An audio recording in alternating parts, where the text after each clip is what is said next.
Hello everyone, welcome to Students Paradise. आज हम लोग क्वाड्रिलेटरल के कुछ क्वेश्चंस को डिस्कस करेंगे। ज्यादातर देखो क्वाड्रिलेटरल के कॉन्सेप्ट तो हमने डिस्कस कर लिया ऑलरेडी।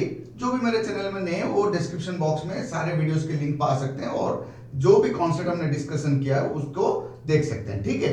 और अगर आप लोग मेरे चैनल में नए हो तो मेरे चैनल को सब्सक्राइब कर दीजिए और नोटिफिकेशन बेल को प्रेस कर दीजिए।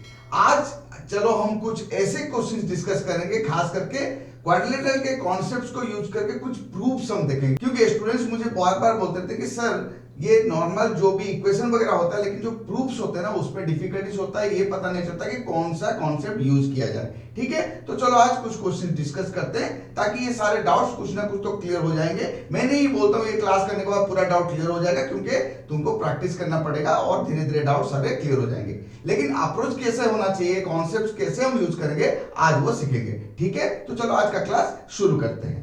तो स्टूडेंट्स चलो अभी ये क्वेश्चन डिस्कस करते हैं। देखो ये एक डायग्राम दिया हुआ है और ये गिवन डाटा है और प्रूव हमें ये करना है। देखो डायग्राम क्वाड्रिलेटरल का है, देखते ही कभी घबराना नहीं है। यहाँ पे जो 1 2 लिखा है ये दोनों एंगल्स हैं, ठीक है। ये OAB या BAO जो एंगल है उसको 1 डिनोट कर रहा है और OBA या ABO कुछ भी बोलो उसको 2 डिनोट कर रहा है, ठीक है। AO और BO एंगल A और B इन दोनों के बाइसेक्टर है, मतलब उनको 2 इक्वल पार्ट्स में डिवाइड कर रहे हैं। हमको प्रूव क्या करना है, इसका जो वैल्यू है एंगल AOB ये वाला, ठीक है, this is equal to half angle C plus angle D। मतलब इस क्वाड्रिलेटरल के बाकी जो ये एंगल्स हैं एंगल C और एंगल D, इन दोनों का सम को अगर हम हाफ करें तो उसका वैल्यू क्या हो जाएगा, एंगल AOB। तो चलो अभी हम लोग इसका सॉल्यूशन देखते हैं किस तरह से करेंगे। हम प्रूफ देखेंगे किस तरह से हम प्रूफ करेंगे। पहली बात, प्रूफ करने से पहले हमेशा डायग्राम को एनालाइज करना चाहिए और देखना चाहिए कि हम कौन से कॉन्सेप्ट यूज करेंगे। ये कोई स्पेशल क्वाड्रिलेटरल तो है नहीं, एक जनरल क्वाड्रिलेटरल है और हमको कुछ एंगल्स तो हमको हमेशा ध्यान में रखना है कि यहाँ पे एंगल सम प्रॉपर्टी को हम यूज करेंगे, क्योंकि स्पेशल क्वाड्रिलेटरल में कुछ स्पेशल प्रॉपर्टीज होते हैं, लेकिन जो जनरल क्वाड्रिलेटरल होता है वहां पे कुछ स्पेशल प्रॉपर्टी नहीं होते।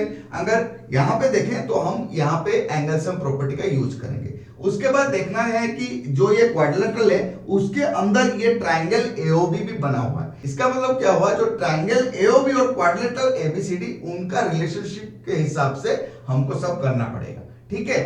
तो चलो अभी हम देखते हैं क्या क्या करेंगे। तो देखो पहली बात, यहां पे AO बाइसेक्टर है, इसलिए angle 1 is equal to half angle A होगा, है ना।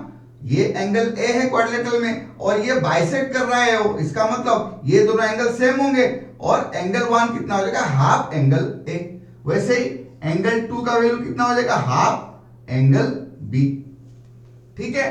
अच्छा तो यहां पे देखो ये दोनों एंगल इस तरह से हम लिख सकते हैं। तो देखो इन ट्राइंगल AOB, ठीक है, हमको इसको ध्यान में रखना है। तो इसका देखते हैं पहले ट्राइंगल के हिसाब से क्या वैल्यू निकलेगा, is equal to 180 degree minus angle 1 plus angle 2, है ना। इन दोनों को ऐड करके अगर 180 से माइनस कर दें तो इसका वैल्यू निकलेगा, क्योंकि ट्राइंगल का जो टोटल एंगल सम होता है वो 180 डिग्री होता है। अच्छा ये क्या है, सेम एंगल A और एंगल B का हाफ हाफ है कि नहीं, ये एंगल। तो हम इसको रिप्लेस करेंगे तो क्या हो जाएगा, 180 degree minus half of angle A plus half of angle B, तो that is equal to 180 degree minus half of angle A plus angle B, ठीक है। यहां पे ये देखो हमको एक यहाँ पे एक तरह का इक्वेशन बन रहा है, क्योंकि हम इसके ऊपर कंसंट्रेट कर रहे हैं। तो इधर ध्यान देंगे कि 180 degree minus half of angle A plus angle B हो रहा है ये, ठीक है। तो स्टूडेंट्स अभी हमने क्या देखा कि angle AOB is equal to 180 degree minus half of angle A plus angle B, ठीक है। तो इसको सपोज हम इक्वेशन 1 मानते हैं, ठीक है। अभी क्वाड्रिलेटरल के हिसाब से जब जाएंगे क्या हो रहा है, angle A plus angle B is equal to 360 degree minus angle C plus angle D हो रहा है ना। टोटल 360 है, तो अगर 360 डिग्री से C और D का सम हम माइनस कर देंगे तो क्या बच जाएगा, एंगल A और एंगल B का सम। तो देखो क्यों हम कर रहे हैं, क्योंकि हमारा जो मेन फोकस है वो दो चीज में, एक तो एंगल एओबी में जो यहाँ पे हमको दिख रहा है, दूसरा सम ऑफ एंगल सी और एंगल डी। तो अभी इसके ऊपर हम ध्यान देंगे, ठीक है। तो स्टूडेंट्स अभी देखो ये जो वैल्यू है हम अगर यहां पे रिप्लेस करें, ठीक है, so replacing value of angle A plus angle B in equation 1, ठीक है। क्या हो रहा है, angle AOB is equal to 180 degree, ठीक है, माइनस ये अभी हाफ, फिर a प्लस बी का वैल्यू कितना, ये टोटल, तो हम लिखेंगे यहां पे 360 degree minus angle C plus angle D, ठीक है, 360 degree minus angle C plus angle D. तो अभी देखो यहां पे एक चीज ध्यान दो, यहां पे जब हम ब्रैकेट ओपन करते हैं क्या हो जाएगा, 180 degree minus half into 360 degree, minus और माइनस यहां पे प्लस हो जाएगा, half into angle C plus angle D. तो ये कितना हो जाएगा, 180 degree minus half of 360, 180 degree plus half multiplied by angle C plus angle D. तो ये देखो ये कैंसल आउट हो जाता है, बचा कौन, half sum of angle C plus angle D. तो वही तो हमको प्रूव करना था। तो यहां पे देखो हमारे पास फाइनल वैल्यू क्या आ जाता है एंगल एओबी का, so angle AOB is equal to half angle C plus angle D, so hence proved, ठीक है। तो कुछ नहीं किया हमने, बहुत आसानी से हमने ये प्रूव किया, किसको यूज करके, angle sum property of triangle and quadrilateral. तो हमने क्या किया, पहले ट्राइंगल के एंगल सम प्रॉपर्टी को यूज करके ये देखा कि angle AOB is equal to half of angle A plus angle B. फिर हमने क्वाड्रिलेटरल प्रॉपर्टी को यूज करके angle A plus angle B का क्या देखा value, 360 degree minus angle C plus angle D. फिर हमने उसको रिप्लेस किया इक्वेशन में, तो हमको क्या निकला, 180 degree minus half of 360 degree minus sum of C and D. तो उसको जब हमने सॉल्व किया हमको क्या मिला, angle AOB is equal to half multiplied by sum of angle C plus angle D, ठीक है। तो इस तरह से हम लोग कॉन्सेप्ट को यूज करके प्रूफ कर सकते हैं। अभी चलो और एक एग्जांपल डिस्कस करते हैं, ओके स्टूडेंट्स। अभी चलो ये एग्जांपल डिस्कस करते हैं। यहाँ पे डायग्राम पे पहले ध्यान दो। डायग्राम में देखो ये क्वाड्रिलेटरल है और ये एरो मार्किंग्स देखो ऑपोजिट साइड्स में है, तो ये पैरेलल है, ये भी पैरेलल है, ये भी, AB is parallel to CD, AD is parallel to BC। Question में वो पूरा लिखा नहीं गया है, ठीक है, लेकिन हमको डायग्राम देख के ये समझ में आना चाहिए कि एक पैरेललोग्राम है। और क्या दिया है, M is mid point of AC, ठीक है। फिर AX is equal to CY, X एक पॉइंट है AB के ऊपर, Y एक पॉइंट है CD के ऊपर। कैसे, जैसे कि AX is equal to CY, AX is equal to CY, ठीक है। तो हमको प्रूव क्या करना है, दो प्रूव करना है हमको। पहले तो triangle AXM triangle CYM are congruent to each other, इन दोनों की कॉन्ग्रुएंसी हमको प्रूव करनी है। दूसरा XMY is a straight line, XMY is a straight line, ठीक है। तो चलो हमारा प्रूफ अभी शुरू करते हैं, ठीक है। प्रूफ तो पहले दिया है कॉन्ग्रुएंसी के लिए, तो हम लिखेंगे in triangle AXM and triangle CYM। Congruency prove करने के लिए हमारे पास 3 कॉन्ग्रुएंट डाटा होना चाहिए दोनों ट्राइंगल्स में। तो हम देखते हैं पहले क्या क्या है। AXM यहां पे देखो, पहले लिख दो AX is equal to CY, ये दिया हुआ है, गिवन है ना, ये तो गिवन डाटा है। उसके बाद क्या है देखो, AM is equal to MC भी है, AM is equal to CM है, ये भी दिया हुआ है, क्योंकि जो M है ये AC का मिड पॉइंट है, इसका मतलब AM is equal to CM हुआ। चलो दो डाटा मिल गए, तो हमारे साइड हो गया। अगर हमारे पास इंक्लूडेड एंगल कॉन्ग्रुएंट बन जाते हैं तो ये हम SAS कॉन्ग्रुएंसी के लिए जा सकते हैं। तो इंक्लूडेड मतलब ये दोनों साइड का जो एंगल होगा, मतलब देखो ये दोनों साइड है, ये एंगल और ये एंगल कॉन्ग्रुएंट होने चाहिए। तो देखो हम यहां पे लिखेंगे angle M A X is equal to angle M C Y. क्यों? Because they are interior alternate angles, है ना। इंटीरियर अल्टरनेट क्यों हुआ? देखो सी वाई और ए एक्स पैरेलल हैं और ये एसी हो गया ट्रांसवर्सल। ठीक है, तो हमने ऑलरेडी ये पैरेलल लाइन और ट्रांसवर्सल में सीखा हुआ है कि जब हमारे पास सेट ऑफ पैरेलल लाइन होगा और एक ट्रांसवर्सल उसको इंटरसेक्ट कर रहा है टू डिफरेंट पॉइंट में, तो interior alternate angles are equal to each other. ठीक है, पैरेलल लाइन और ट्रांसवर्सल का जो कॉन्सेप्ट है उसका एक अलग से वीडियो है।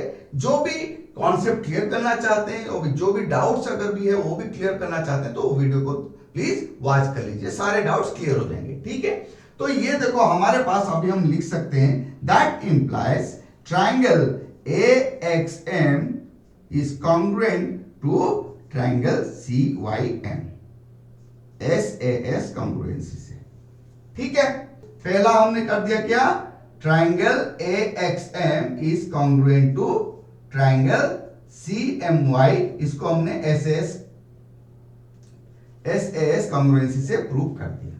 अच्छा, अगर वो हो गया, अभी हमारे पास और क्या क्या डेटा आ रहा है देखो। अगर वो हो गया तो ये दोनों जो एंगल हैं ये भी सेम हो जाएंगे, है कि नहीं? ये दोनों भी सेम हो जाएंगे। क्यों? अभी लिख देते हैं यहाँ पे angle AMX is equal to angle CMY। क्यों? Corresponding part of congruent triangle. ठीक है, वो दोनों भी सेम हो गए। अभी देखो ये दोनों भी सेम हो जाएंगे, ये भी सेम है क्योंकि ये भी कॉरेस्पॉन्डिंग, इसको भी लिख देते हैं। चलो angle AXM is equal to angle CYM। ठीक है, ये भी CPCT है। और क्या है? इतना और क्या है देखो। अच्छा, और हमारे पास क्या हो गया?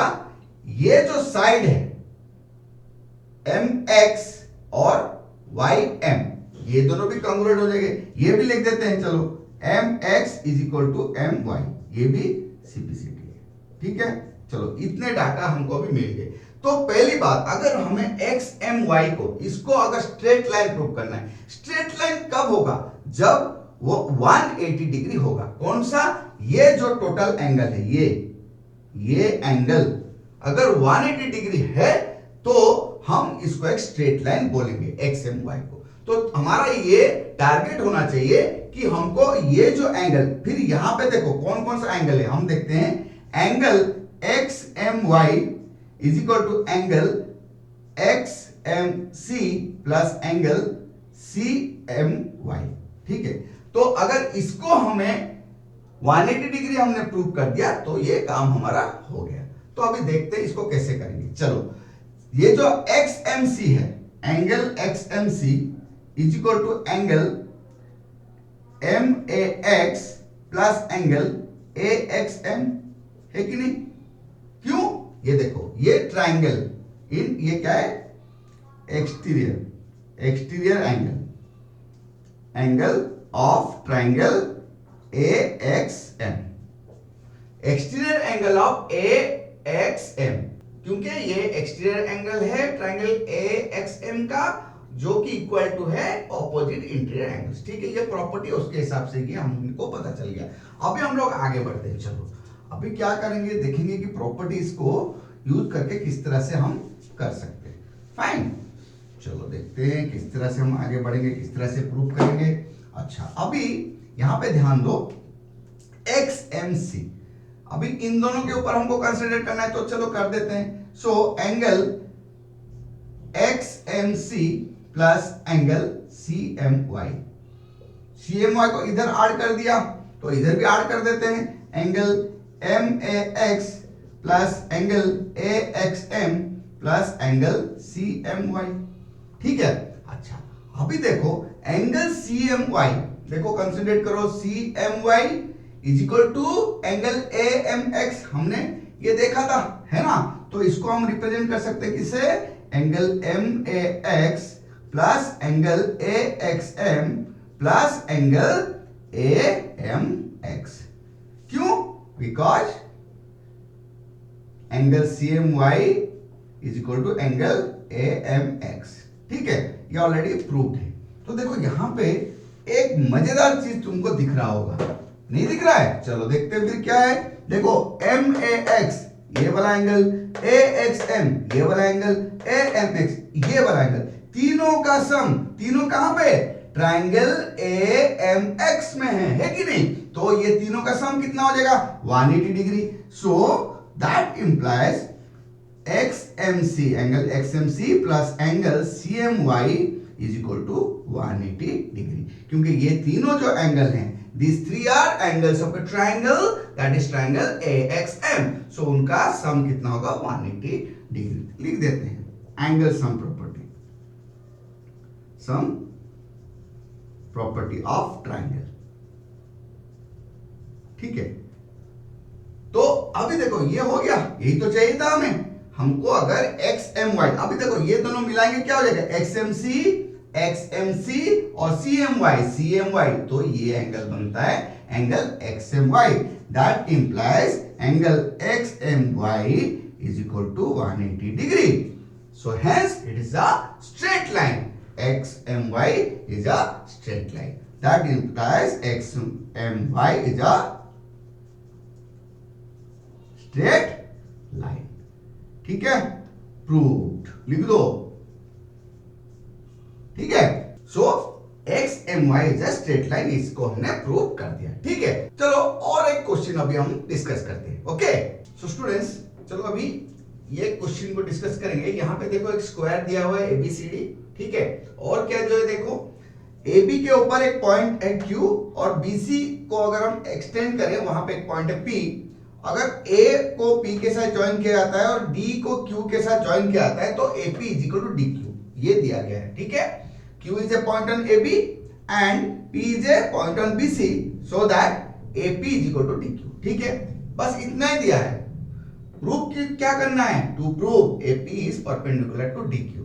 AP is perpendicular to DQ। तो जैसे मैंने हमेशा कहा है, पहले डायग्राम को देखो, प्रॉपर्टीज को ध्यान में रखो। स्क्वायर में सारे साइड्स सेम होते हैं, सारे एंगल्स 90 डिग्री होते हैं। ठीक है? ये हो गया पहले।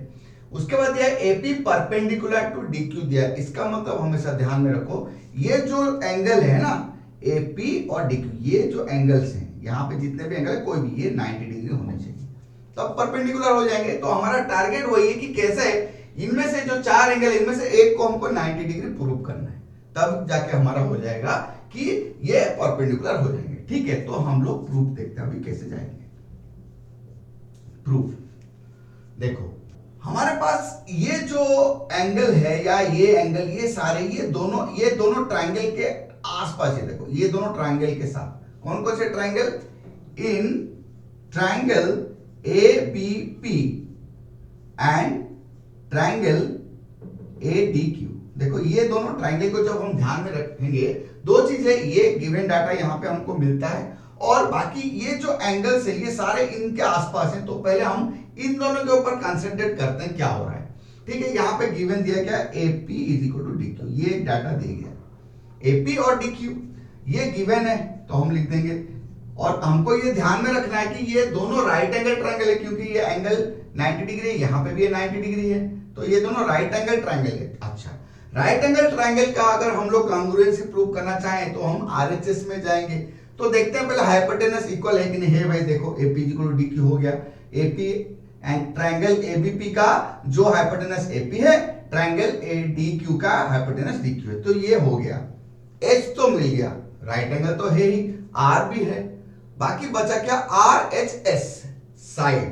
ठीक है? साइड को देखते हैं। अच्छा, तो जब साइड को देखेंगे, देखो ये वाला जो साइड है AD, ये राइट एंगल इधर है, ट्राइंगल देखो, ट्राइंगल ADQ में ध्यान दो, AD बेस है और ये राइट एंगल है, सेम।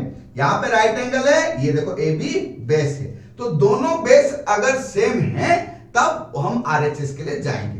तो है भाई, ये तो स्क्वायर है, तो यहां पे AD is equal to AB है ना, क्योंकि ये स्क्वायर है, दोनों सेम है साइड। स्क्वायर के अंदर तो एंगल होते ही 90 डिग्री है, तो हम लिख सकते हैं angle DAQ is equal to angle ABP, ये 90 डिग्री है दोनों। ठीक है? तो यहां इसका मतलब हो गया, implies that triangle ABP is congruent to triangle ADQ RHS, ठीक है, right angle hypotenuse and side corresponding side, ठीक है। तो ये बन गया हमारा कॉन्ग्रुएंसी। अगर कॉन्ग्रुएंट हैं और क्या क्या हो सकते हैं, कॉन्ग्रुएंट है तो ये दोनों एंगल भी सेम होंगे, है ना, तो हम लिख देते हैं ना पहले, बाद में देखते हैं क्या यूज होगा नहीं होगा, पहले लिख देते हैं क्या क्या सेम है। So angle APB is equal to angle DQA, तो ये CPCD लिख देते हैं, corresponding part of congruent triangle, ठीक है, ये हो गया। और क्या क्या है, ये तो एक हो गया, और कुछ हमारा इक्वल है क्या, है ना, तो उसको भी लिख लेते हैं, क्या, angle ADQ is equal to angle PAB, ये भी CPCD है, ठीक है। कौन कौन सा, ADQ ये और PAQ ये, ठीक है, ये दोनों भी सेम है, ओके फाइन। अभी यहां तक हो गया, अभी हम लोग कंसिडर करेंगे ये वाले ट्रायंगल पर, ठीक है। तो सपोज मैं यहां पे इसको इंटरसेक्ट पॉइंट को O दे देता हूं, ठीक है। अभी हम ट्रायंगल ADO इसके ऊपर कंसंट्रेट करते हैं, चलो देखते हैं क्या मिलता है हमको, ठीक है।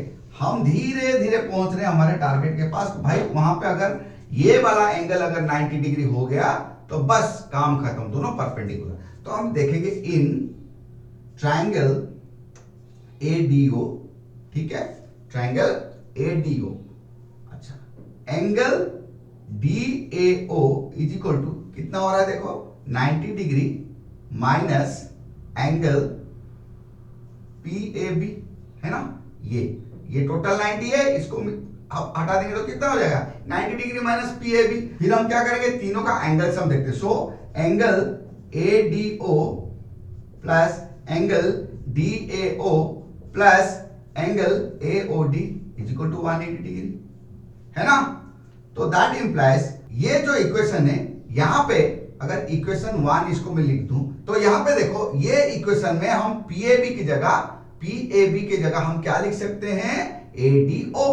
तो यहां पे हम इसको सब्स्टिट्यूट करते हैं, इसका वैल्यू क्या है, angle ADO plus 90 degree minus angle PAB plus angle AOD is equal to 180 degree, ठीक है। बच्चों अच्छे से ध्यान से देखो, यहां पे क्या हो रहा है, PAB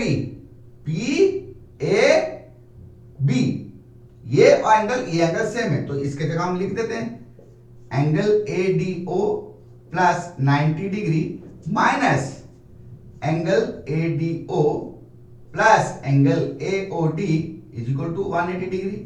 क्या क्या मैंने, एंगल PAB की जगह एंगल ADO को सब्स्टिट्यूट कर दिया, क्योंकि दोनों का वैल्यू सेम है।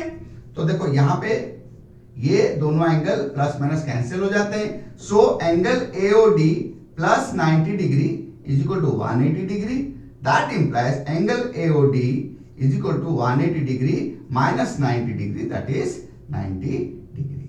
तो देखो ये एंगल 90 डिग्री हो गया। तो हमको ये पता है, दो लाइन अगर इंटरसेक्ट कर रहे हैं 90 डिग्री में तो वो परपेंडिकुलर होते हैं, that implies AP is perpendicular to DQ, ठीक है, लिख देंगे हम प्रूव्ड, ओके। तो देखो हमने यहाँ पे क्या क्या क्या एक बार रिवाइज कर देते हैं। पहले क्या क्या हमने ट्रायंगल ABP और ट्रायंगल ADQ को कॉन्ग्रुएंट प्रूव किया। कॉन्ग्रुएंट प्रूव होने के बाद सारे जो करस्पॉन्डिंग पार्ट से ऑटोमेटिक इक्वल हो जाते हैं, तो angle ADQ is equal to angle PAB हो गया। अभी हमने देखा कि अगर परपेंडिकुलर प्रूव करना है तो इस जो एंगल हो उसको 90 डिग्री प्रूव करना पड़ेगा। तो इसलिए हमने क्या किया, ट्रायंगल AOD के ऊपर कंसंट्रेट किया। फिर हमने ये सारे एंगल सम प्रॉपर्टी को यूज करते हुए धीरे धीरे हमने ये प्रूव किया जो एंगल AOD है वो 90 डिग्री है, ठीक है। ये प्रोसीजर से तुम जाओगे स्टेप बाय स्टेप तो तुम आसानी से प्रूव कर सकते हो। कुछ नहीं था, ज्यादा कुछ नहीं था, हमको बस ये देखना है, डायग्राम देख के, गिवन डाटा को देख के और रिक्वायर्ड डाटा को देख के, जो भी उसके हिसाब से कॉन्सेप्ट को सोचते हुए आगे बढ़ना है कि किस तरह से। पहली बात, अगर परपेंडिकुलर प्रूव करना है तो 90 डिग्री एंगल चाहिए, कहां पे, पॉइंट ऑफ इंटरसेक्शन में। उसको अगर हम ध्यान में रखेंगे धीरे धीरे जा सकते हैं। ऐसा नहीं कि ये एक जब हमने सॉल्व कर दिया बाकी ऐसे भी हो जाएगा, हमको बार बार प्रैक्टिस करना पड़ेगा ताकि डिफरेंट कॉन्सेप्ट को हम डिफरेंट जो एग्जाम्पल आएंगे, क्वेश्चंस आएंगे, वहां पे यूज करके उसको सॉल्व कर सकें। ठीक है, तो इस तरह से तुम आगे भी जितने भी क्वेश्चंस है उसको प्रैक्टिस करो तो तुमको आसानी होगी। ठीक है स्टूडेंट्स, आज हमने क्वाड्रिलेटरल के कॉन्सेप्ट्स को यूज करते हुए कुछ क्वेश्चंस को सॉल्व किया, कुछ जो प्रूफ्स थे उसको हमने देखा कि किस तरह से क्वेश्चन को, डायग्राम को एनालाइज करते हुए हम कोई एक क्वेश्चन का सॉल्यूशन निकाल सकते हैं। आशा करता हूं तुम लोगों को जो प्रोसीजर हमने फॉलो किया, जो हमने डिस्कशन किया, समझ में आ गया होगा। अगर नहीं तो वीडियो को दोबारा वॉच कर लो, सारा चीज पक्का समझ में आ जाएगा। ठीक है, फिर भी अगर कुछ डाउट्स रह जाता है तो ऑन स्क्रीन जो मेरा मेल आईडी है वहां पे मेल करो, मैं तुम लोगों का हेल्प जरूर करूंगा। जो भी मेरे चैनल में नए, मेरे चैनल को सब्सक्राइब कीजिए और नोटिफिकेशन बेल को प्रेस कर दीजिए ताकि कोई भी नया वीडियो में जब भी अपलोड करो आपके पास नोटिफिकेशन पहुंच जाएगा। ओके, मेरे चैनल में जितने भी वीडियोस हैं उनके प्लेलिस्ट के लिंक मैंने डिस्क्रिप्शन बॉक्स में दिया गया है। अगर आप लोग रिवीजन करना चाहते हो तो वहां पे वॉच कर सकते हो। वीडियो अगर पसंद आया हो तो एक लाइक कर देना और ज्यादा से ज्यादा शेयर कर देना ताकि जो कॉन्सेप्ट्स हम डिस्कस करें यहाँ पे वो सबके पास पहुंच सके और सब उसका लाभ उठा सके। ठीक है, तो जस्ट अभी तुमको क्या करना है, बुक से सारे जो क्वेश्चन है, तुम्हारे एक्सरसाइज है, चाहे तुम आईसीएसई के स्टूडेंट हो या सीबीएसई के स्टूडेंट्स हो, क्वाड्रिलेटरल रिलेटेड जो भी क्वेश्चन है तुम्हारे पास, कोई भी क्लास का तुम क्यों ना हो, अगर तुम्हारे पास कोई भी क्वाड्रिलेटरल के क्वेश्चंस हैं उसको सॉल्व करो। अगर कुछ भी प्रॉब्लम होता है तो कमेंट सेक्शन में मुझे बताओ, मैं तुम लोगों को रिप्लाई पक्का दूंगा। So just keep revising, keep practising and as I always say keep smiling.